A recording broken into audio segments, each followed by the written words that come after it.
Assalamualaikum warahmatullahi wabarakatuh. Perkenalkan, nama saya Nur Fadia dari kelas 11 MIPA 5. Saya akan menjelaskan mengenai materi dari APBN.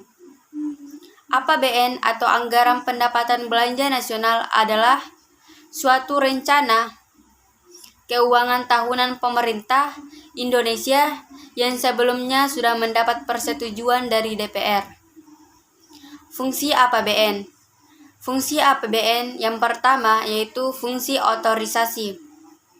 Fungsi otorisasi dari APBN berarti anggaran negara yang dijadikan dasar sebagai pelaksanaan pendapatan dan belanja negara pada tahun yang sedang berjalan. Dan untuk yang kedua, fungsi perencanaan.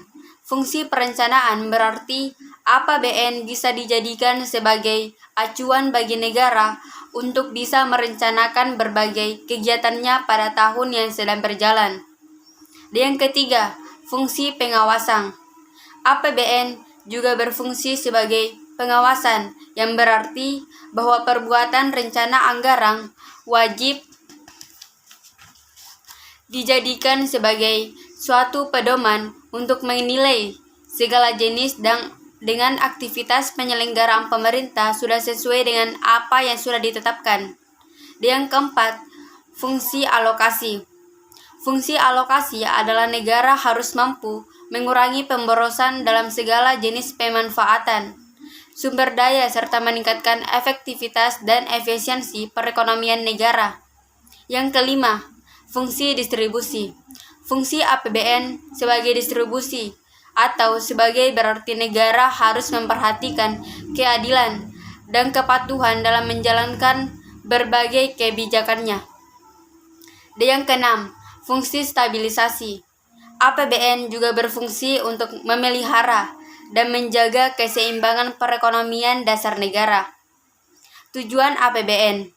Tujuan APBN yaitu dirancang untuk memelihara serta menjaga tingkat stabilitas perekonomian negara dan juga menegah adanya defisi negara. Lanjut.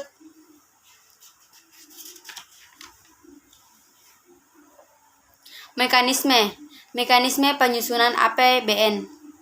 Yang pertama, keadaan ekonomi global yang diperkirakan mengalami pertumbuhan lebih baik dibandingkan dengan keadaan sebelumnya.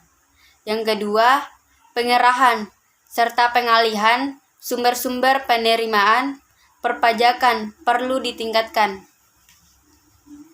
Pengaruh APBN dalam perekonomian. Yang pertama, meningkatkan pertumbuhan ekonomi masyarakat, maksudnya dapat mengetahui besarnya GNP dari tahun ke tahun. Dan untuk yang kedua, menciptakan kestabilan keuangan atau moneter negara, karena dapat mengatur jumlah uang yang beredar di masyarakat. Yang ketiga, menimbulkan investasi masyarakat karena dapat mengembangkan industri-industri dalam negeri. Yang keempat, memperlancar distribusi pendapatan, maksudnya dapat mengetahui sumber penerimaan dan penggunaan untuk belanja pegawai dan belanja barang, serta yang lainnya. Sekian dari penjelasan saya. Wassalamualaikum warahmatullahi wabarakatuh.